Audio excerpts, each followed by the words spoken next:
Story time. Octopus is a great source of omega-3 fatty acids, but I love it because it really does bring me back to Puerto Rico when I was a little girl, going on the side of the road and selling fresh octopus salad. It just brings me back to the island.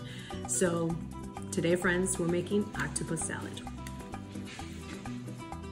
Let's start by washing the octopus in salted water.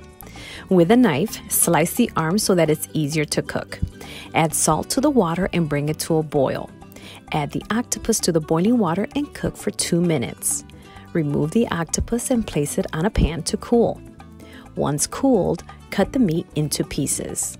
Place the octopus on a baking sheet, cover with aluminum foil, and bake for around 1.5 hours at 250 degrees. You just want it to be nice and tender.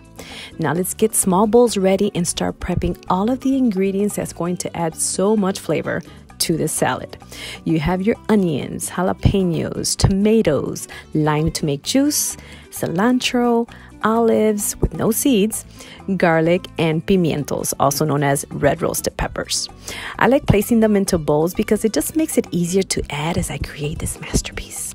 All right, remove the pan from the oven, place on a rack, and let cool for 10 minutes. Once cooled, remove any of the loose skin, cut the meat into bite-sized pieces, spread olive oil and garlic, and all chopped ingredients. Don't forget the lime juice, sprinkle salt to taste, and voila! This octopus salad is done.